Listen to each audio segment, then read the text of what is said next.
This is Luetin. Now, before I start this review, I want to give a small disclaimer. I love Battlefield, and if I am harsh, it's because I care. I've been playing games for over 20 years of my life at this point. I played games crammed into my bedroom with friends on the N64 4-way split screen. I played on PC with hundreds of people online in hardcore MMO World of Warcraft raiding, and I've led whole divisions and squads of up to and over 100 people through multiple FPS titles on PlayStation. And now I find myself back in the world of hardcore PC gaming.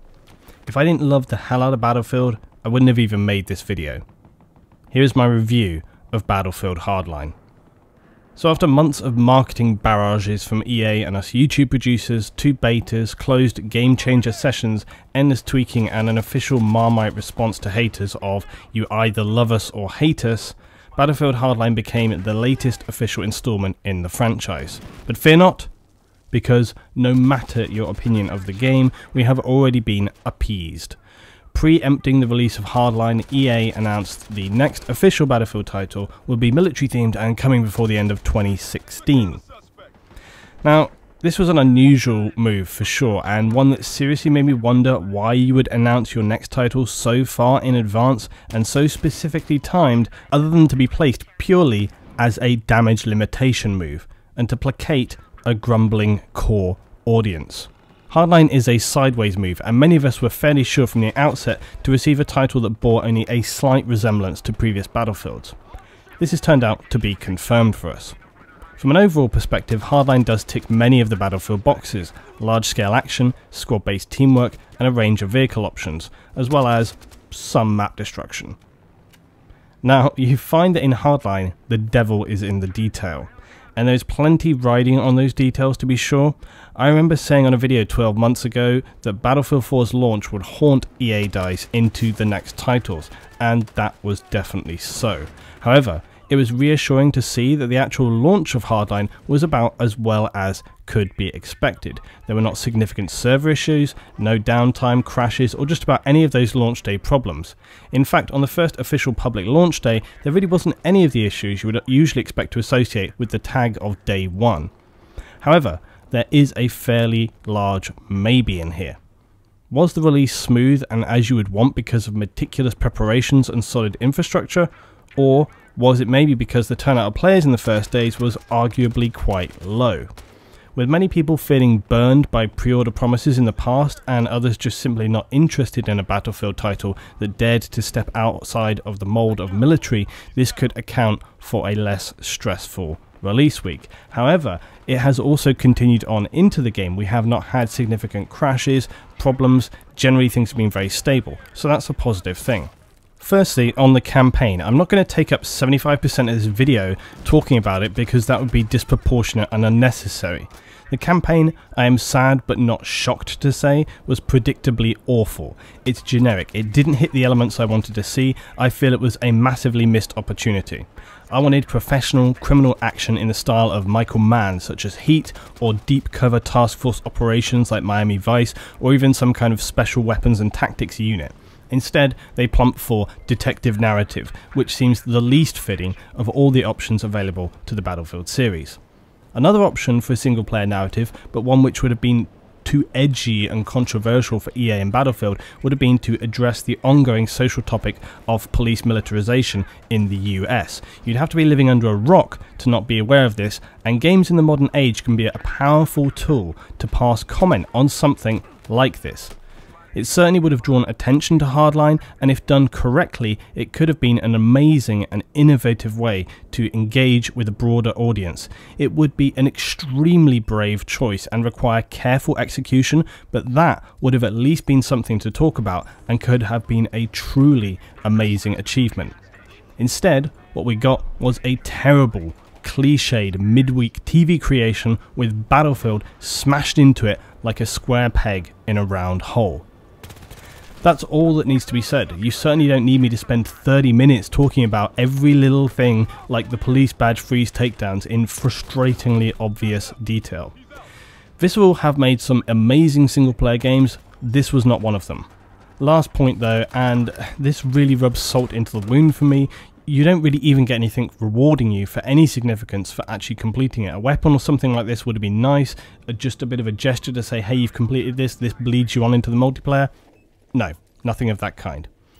So let's talk multiplayer, as that's what most people know is the core of any Battlefield release. And I want to say right now, please, EA and DICE or Visceral, on your next Battlefield title, focus purely on the multiplayer. Just do it.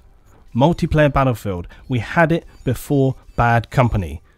Well designed, using all the past knowledge and experience, and stop trying to please everybody in the game. Make it a serious tactical game, or make it Goat Simulator in an FPS, but not both. It doesn't work. It's irritating to deal with, and if it goes on as it is, more and more of the objective players will just leave, so that it's left as a hollowed out husk of a title, when it used to be the glorious supreme of strong objective gaming. In Hardline, they've brought in 6 game modes, 4 of them new ones, 9 maps plus some new gadgets. They've improved stability in the gunplay and removed the more powerful military vehicles to push emphasis on gunplay.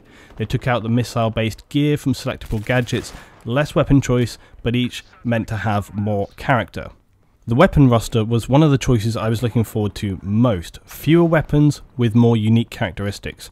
I spoke about this at length with Visceral devs when I had the opportunity, and it sounded the right direction to go in, and I was very excited for this. It's something I've said over and over in the past 2 years. Don't go with tons of guns, go with fewer but stronger balance and characteristics. Again, I want to remind you that we've had 2 whole betas and endless closed discussions with at least a couple of well-experienced YouTube producers when it comes to understanding about balance and detail in games. So what was the result? Well, the weapons definitely have different characteristics, but not like the finely refined choices of, say, Call of Duty 4. How each gun in that game really felt like a unique model with its own pros and cons that you would select for a playstyle or specific tactical choice. That's not how it is in Hardline. For some reason, the balance is non-existent. It's probably one of the worst weapon balances I've seen in an FPS, and this is compounded by the fact that you can just purchase any weapon outside of special assignments at any time, removing any sense of the need to at least use some of the predecessing weapons for a proportion of your time. In Hardline, you just save up, buy the top gun, and it's the best. With weapons like the K10 and the M16 and the M416, why would you ever use anything else? They have almost no negatives. And I just cannot get my head around why this wasn't something that had arisen prior to release after the multiple reviews and beta sessions. When it comes to something like this, why is it okay to just patch that later on? It's the single most fundamental element in the game. When you're making an FPS title, it's about the guns. Nothing is more important than how balanced the weapons are. Balance doesn't mean making them all like feel kind of the same, or that they aren't extreme in any way and they're just like nicely balanced. What it means is giving appropriate differences within the context of the game without making them useless. So it's all about distances, it's about fire rates, it's about bringing them in line with each other so that you actually have appropriate choices to make. So for example, the K10, it lacks power at the longer range, but it's so powerful in all other situations. You have no need for anything else. The M16 and the M416 are so similar and powerful that they'll wreck anything outside of extreme long range and very close quarters. For the Enforcer class, now that LMGs are not a thing other than a pickup, you fall back on shotguns and the battle rifles, neither of which are particularly exciting. This wouldn't be so bad, except for the fact that battle rifles, they're just too slow with excessive recoil. I actually have found them to be reasonable to use, and so with a little bit of tweaking, they could make that class a contender again. The Scout Elite for professionals, it's ridiculous for the starting sniper rifle. I've just been blitzing and pulling off shots I never would have gotten before with it, and the knockout, no one thinks that a weapon with a one-hit capability is going to be a problem. Really? No one thinks that that's going to break anything in the game. And these are just my highlighted notes. There are many others to talk about. The G18, the Uzi, the DMRs, the FMG, it goes on and on. And I have to say, these are things that I highlighted prior to release. Like the G18, I was like, this is absurd for the starting sniper pistol. You can just wreck people with that gun. It's ridiculous. And it just leaves you with the question, why?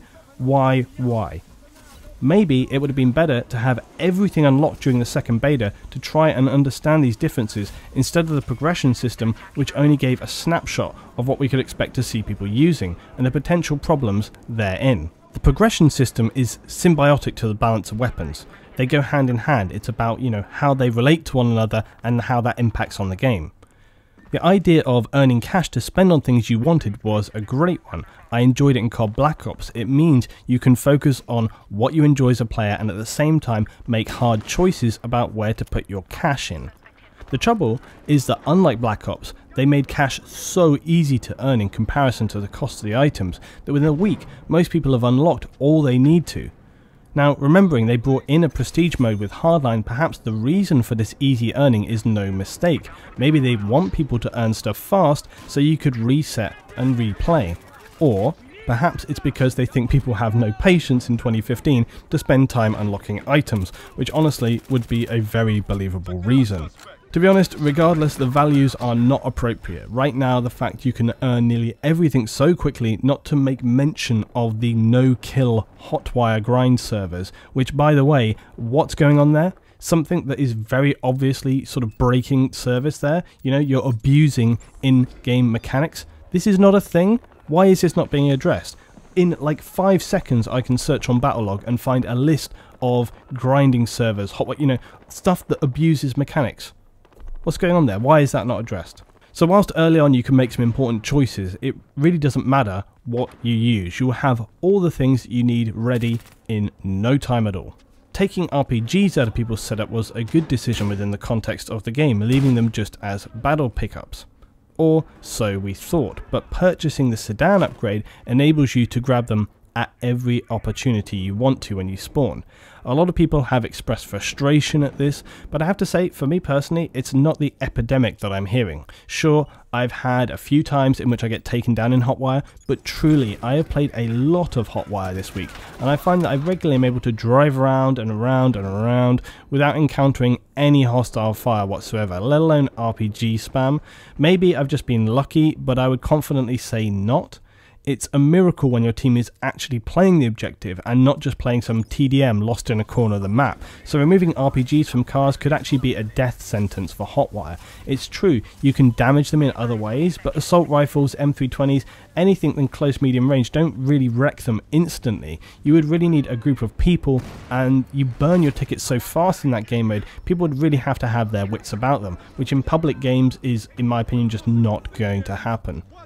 In many ways, it had been better to leave it as a mechanic class choice, at least then it was a tactical decision. If you wanted to take on the role of anti-vehicle or go for a more infantry-centric role with the operator class we got now.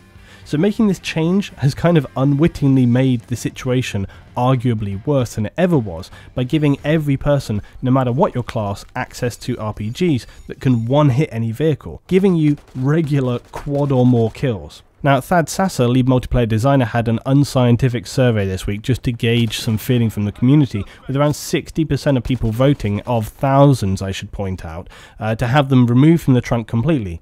It's clear that there's plenty of people who agree on their dislike for the RPG. The Stinger is less contentious as it has less of a regular role, but that's probably only because right now people are using it less, and as time goes on you'll probably find it very frustrating indeed to be a pilot on the selection of maps where you can be. Gadgets and grenades. The removal of the variety of lethal grenades was a welcome one, as was having a larger quantity of tactical grenades, both in choice and how many you can carry. They all work well in my opinion, apart from the gas. It seems to be fairly ridiculous in the length of time it affects you.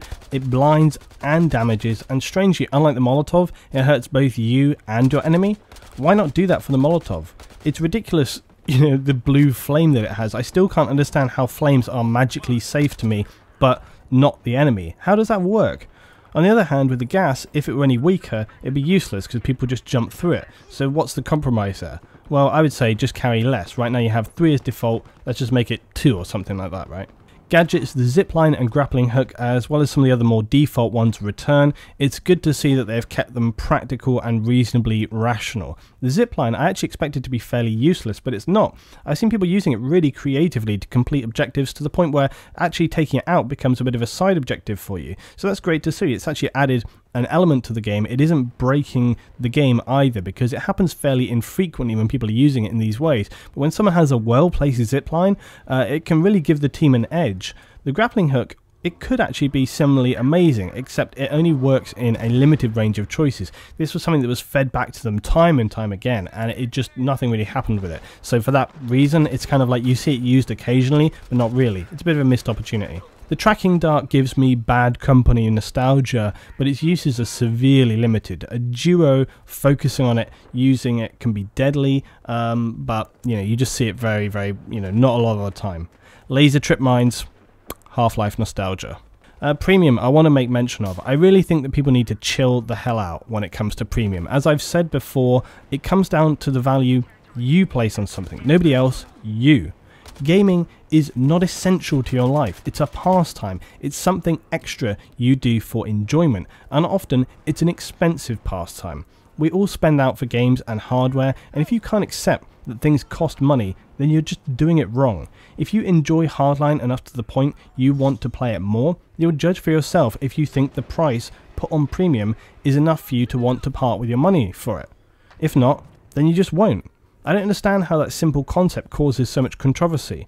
No one is out to smack you over the head and steal cash out of your pocket, and no one is like deliberately holding back content just to release it for that either. It's your choice. Buy it or don't buy it. It's their product. They can sell it for whatever the hell they want to, but don't go wetting your pants every time you hear the word premium.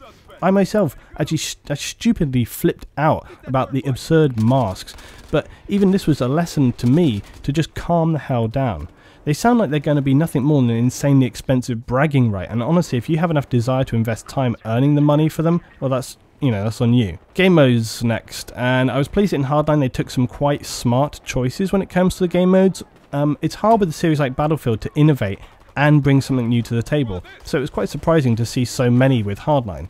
Hotwire was the most lauded as Conquest, but with high-speed action chases. Now again, I don't need to tell you the obvious fail with this has been people basically looping on the outskirts of the map or near the home base. Never mind if you're stuck with a team, as I said before, playing TDM on an objective game. There's a very easy solution to this entirely. When you hotwire a car, you then need to drive around and hit a constantly random set of waypoints in order to score points.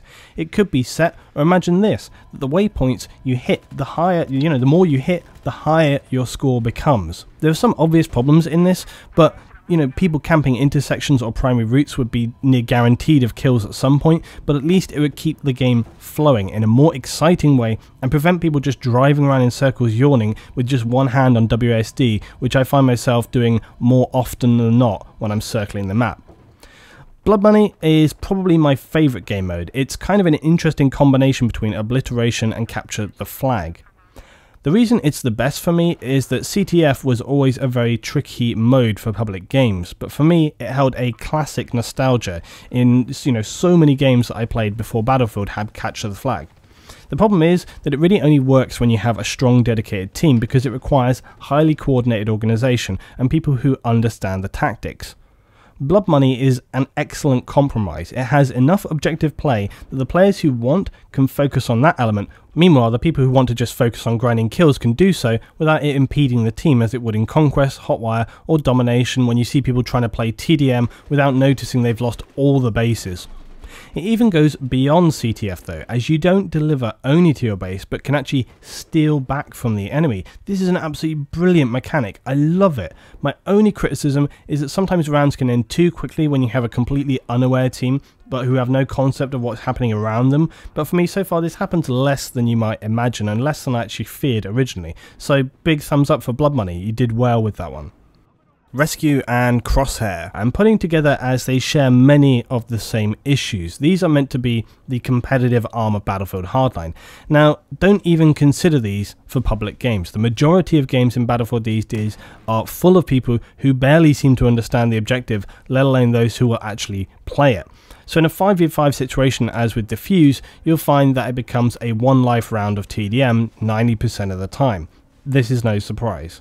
The only way these game modes are enjoyable is in private games. Now, I'm lucky in that I have a group of people I play with in the clan, and I also have my own server, so I can create nights in order to play these modes how they should be played. I can set rules, I can customize, and if you're not in a clan, I strongly advise you to join one. Not just for these modes, but for your general gaming experience.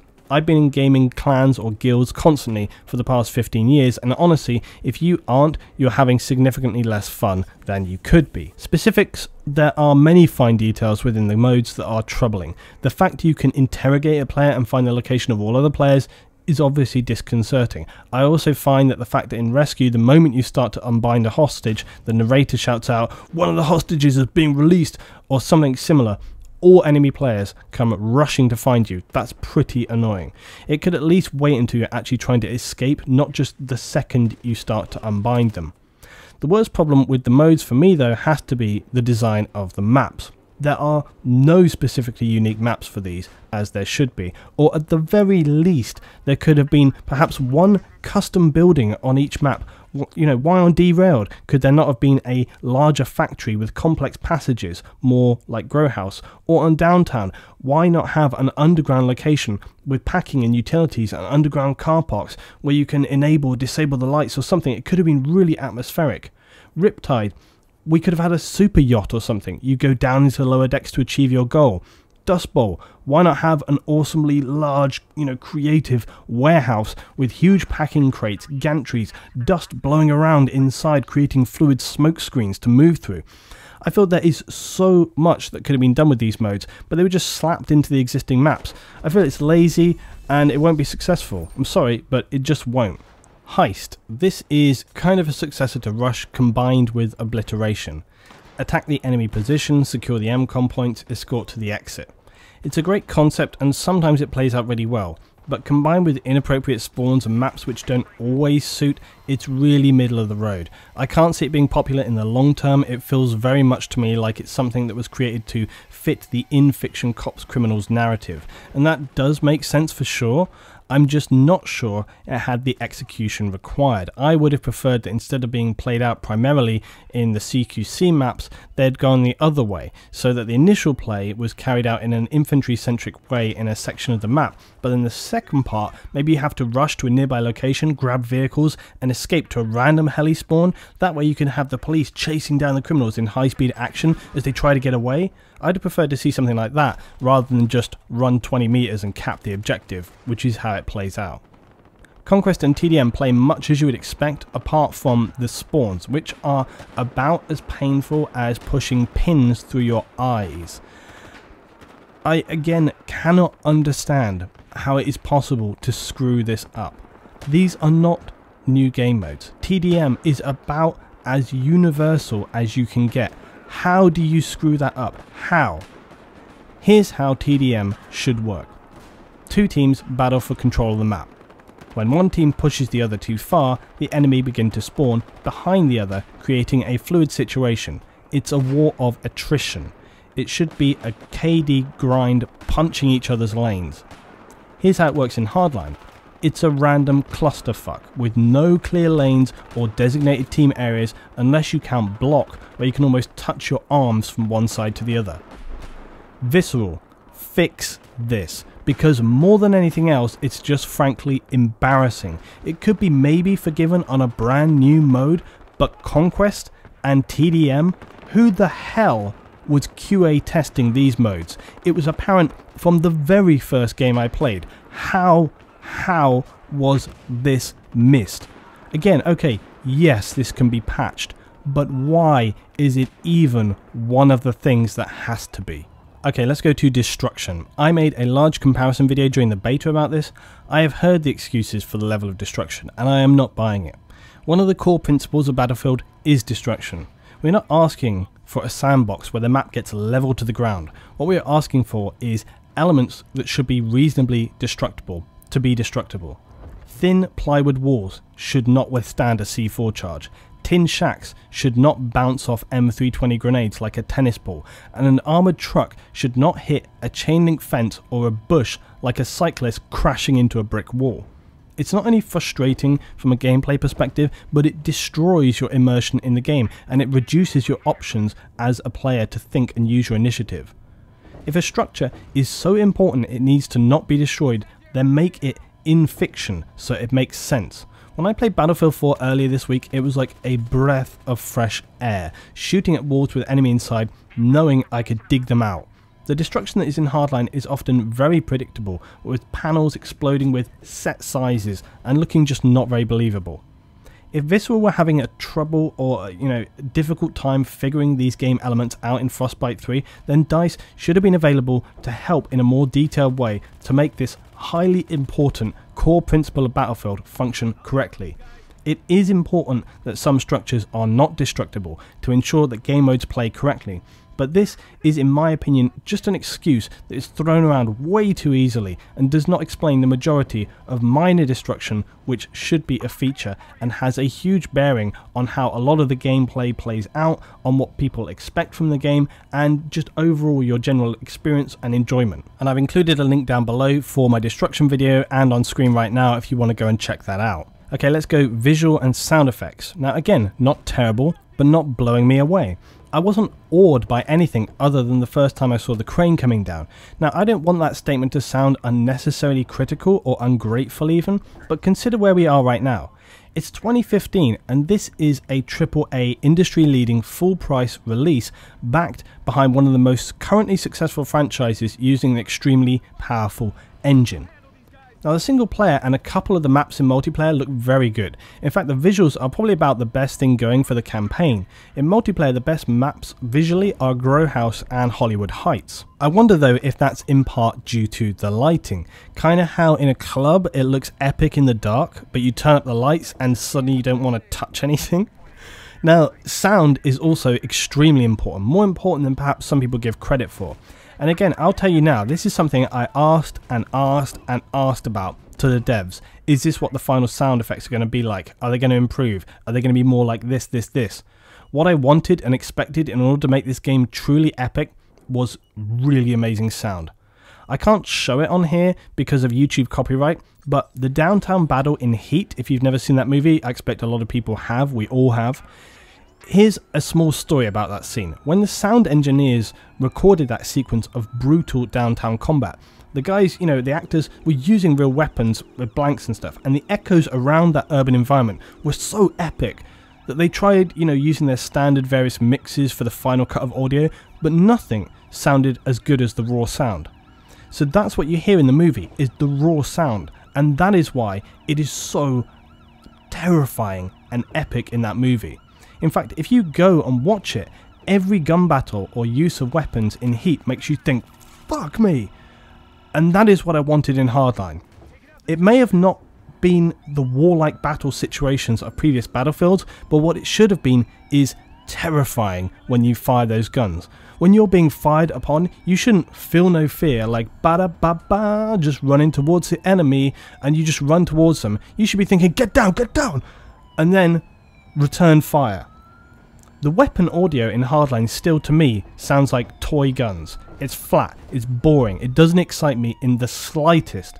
It's a huge letdown, and it's another missed opportunity to add something truly fantastic to the game. If you want to see how it should be, just go and watch any of my recent armor videos, or the one I'm posting this week. The sound of which, I should point out, is created as a mod. So yeah. One accolade I will give is in the vehicle sounds. The vehicle engines are punchy, roaring, they feel good, and they make you feel powerful when you're driving them. I think that's what I want to feel with the weapon audio. You want to feel when you fired that, like, hell yeah, you're going down, bang, But instead, it's little boys running around your garden. Okay, second to last, vehicles. The vehicle handling in Hardline is awesome. It's truly fantastic, apart from one small note, the airboats. They handle like broken trolleys or shopping carts if you're in the US. Everything else though is awesome. The cars and bikes and trucks feel really gritty, fast, powerful and balanced as well. Having the police sirens is sometimes counterproductive, but I don't care. I like to have those on chasing down the bad guys. It feels good and I think they've done a really great job with it. Similarly, the helicopters, they are well balanced and require a little practice to get confident with them. So this is one element I was really pleased with in the game. Battlefield for some time has had absurdly annoying vehicles. Amtrak tracks failing where a mobility scooter would have performed better. Not so in Hardline. You can really throw them around and have fantastic cop and criminal chases, so that's great. Good job there. Map design and balance. Let's get the bad things out of the way. Map design and balance. Let's get the bad things out of the way. The 5v5 modes, as I stated earlier, it just feels like they're slapped into existing maps. Poor choice, and it will kill those game modes in my opinion. Player count. How long do I have to talk about this? I feel like I've been saying the same thing since Battlefield 3. Please, for the love of God, and limit the amount of players based on the game mode. Don't allow 64 players on everything. Don't allow modes designed for 5 players to have more than that. I've been speaking about this for the longest time, and I always get the same response. If people want to play with that many people, they should be able to. Well, that's fine. It's fine if the map suits the amount of people, but putting 64 people in block is not enjoyable. It's a spawn death grinder, and it's pointless. I'm not the only one to think that this needs to change, but I am the one who's been speaking about it for the longest time. This whole I paid my money, whatever, I do what I want attitude, it's just disheartening.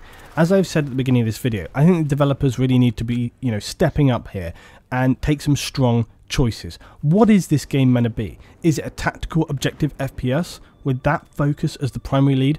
Or is it a shooter version of Goat Simulator with people just falling down and going blah, blah?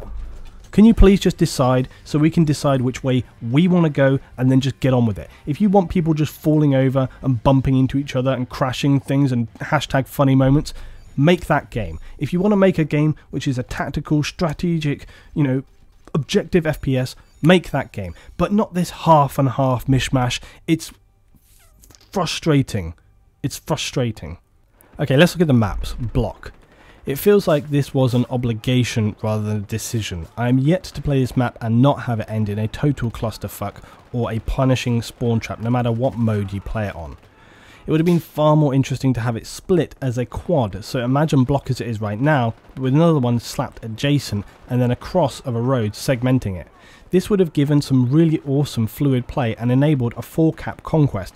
Perhaps maybe each quad could have had its own characteristics, so like maybe one run down, one lived in, one a crack house, one maybe like a garden with kids play equipment to shelter with. The only mode I found it worked well in was the 5v5s, and those are not exactly your bread and butter modes. Riptide. I like this map a lot. It has a good balance of specific structures and lanes.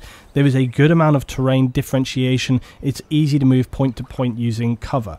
You can snipe or ground pound, the vehicles can thrash around on it. I find it works well on most game modes, and the Storm Revolution plays well and is highly atmospheric. Like Riptide, thumbs up. Downtown still plays really well despite the verticality of the gameplay. It's fast and furious. It works again pretty well on most game modes. There is a great deal of variation in the map and plenty of opportunity for personal creative choices. You can find yourself having deadly close quarter combat in the underground parking lots, diving off a skyscraper chasing snipers, or simply racing up and down through the maze of streets having flying gun battles. It's a great map. I always look forward to playing it, even with having played it a ton through the beta. Hollywood Heights is not too bad. The interior feels very similar to the Riptide mansion, but with some additions of the roof and pool. This is never a good thing to have the centerpiece copied and pasted from another map. Even though it has plenty of other details and routes, I still feel it's like dark Riptide CQC. It would have been better to design it differently. The interior plays well though, and it provides good CQC. The outside generally works well too. The satellite construction sites, the building areas at the top and bottom, they can become mini battlegrounds, and the lanes leading to and from the main house can be a quick path or a bottleneck. It's far from perfect though, with often too many snipers and too much spawn camping. Some better line of sight design, even something like trees there, would have solved this problem. Again, surprised this wasn't picked up in QA. Grow House. This is one good looking map. It plays well for the most part. Its lighting changes really creates a strong atmosphere. The interiors have plenty of detail, and the paths leading in and out give enough choice to flank and defend effectively. I think the only thing I would have done would have been add more options underground for lighting. It would have been really cool if there was maybe like a black light in one corridor creating some really slick lighting effects. I guess the only criticism is that some of the spawn traps can again happen easily. I think that maybe says more about Battlefield players in 2015 than maps necessarily though.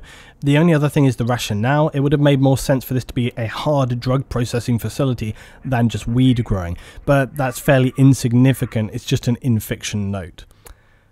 Dust Bowl is another one of those near misses. Potentially awesome, but just missing the mark. Why? Primarily the destruction. With overall a majority of wooden buildings, it suffers an insufferable lack of destruction. It's emphasized by the fact that one of the biggest destructible elements on the map, the basement of the entrance to the top villa, is a stone wall, which you blow the hell out of that. But wood panelled houses? Psh, forget it. The motel in the middle of the map is a great feature, and apparently they didn't want it destroyed, which is why it's not destructible. I personally feel the choice to not make it destructible is what kills this map. It's not what makes it, it's what kills it.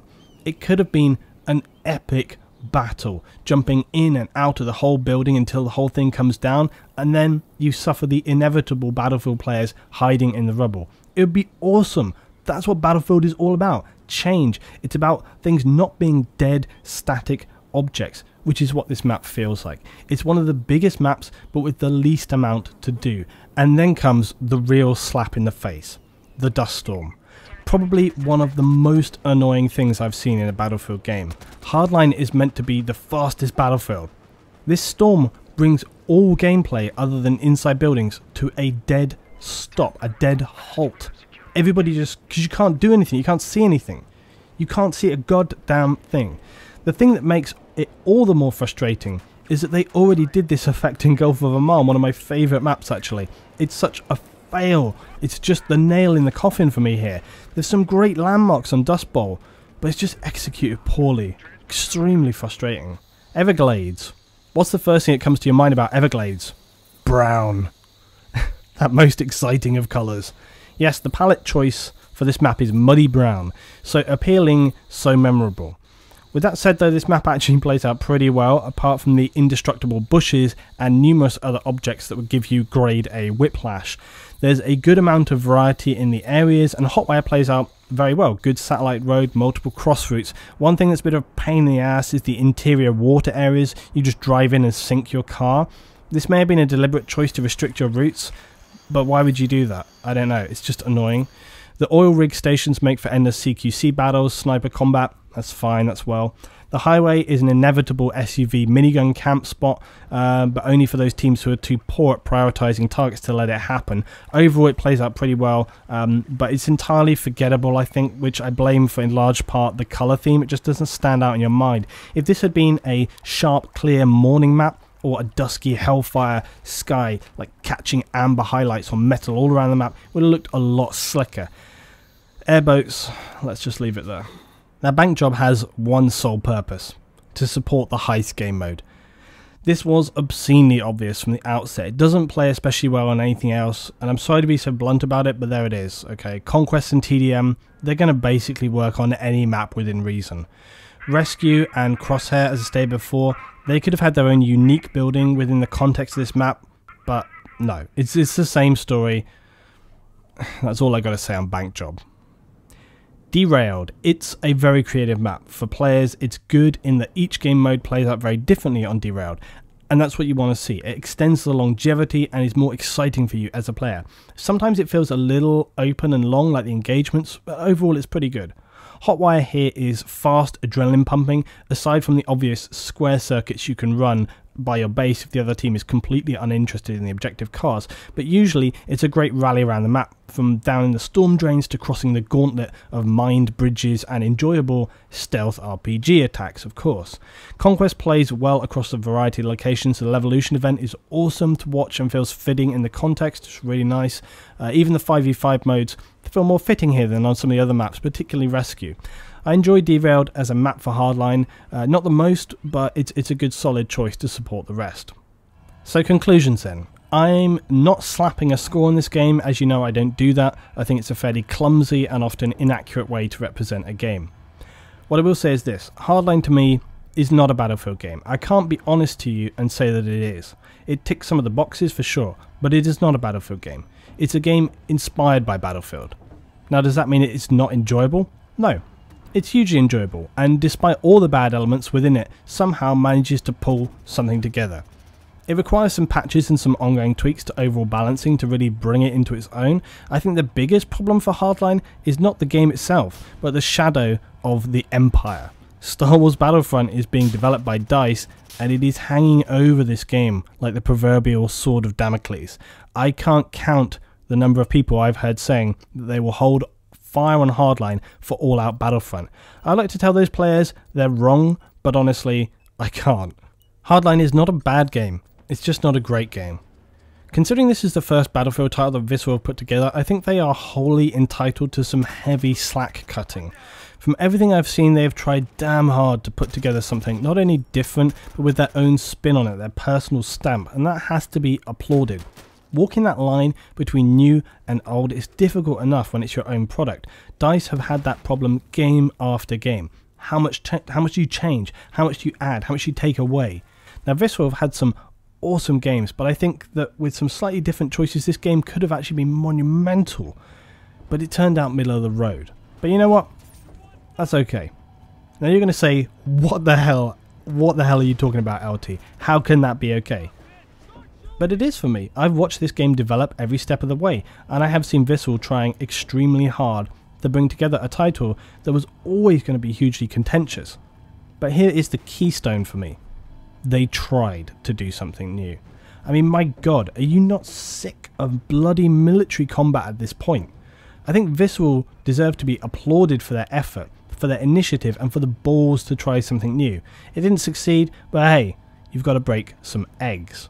They have been amazing with the community as well. They've responded to feedback, they speak to people, they don't block people out. I've been pretty impressed. I think it's all a big step in the right direction.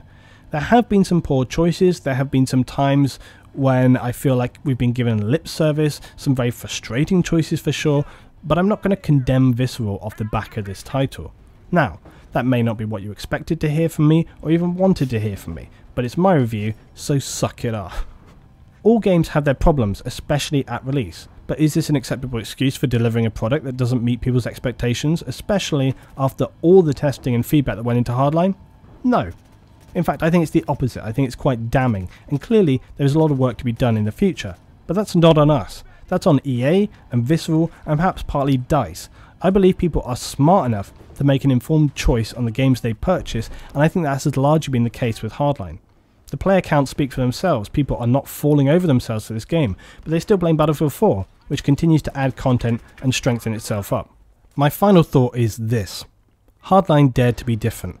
In a community that is arguably fairly tight-knit and extremely critical, that's a ballsy decision to make. But it's not enough.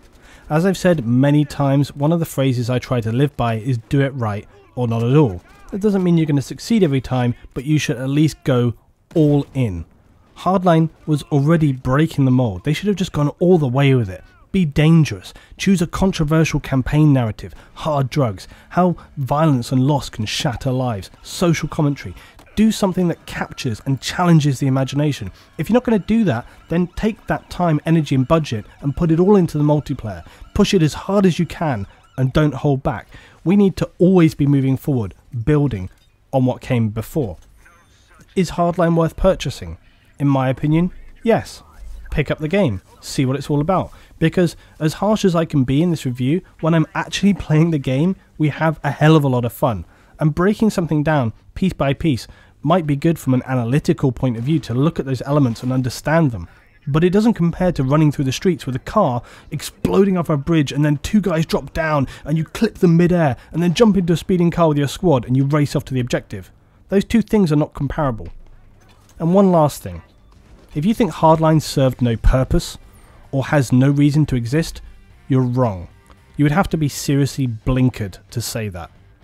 They tried something new, they gave people a choice, and if nothing else, stepping out from that which you know so well makes returning back to it all the sweeter and all the more exciting. So think on that.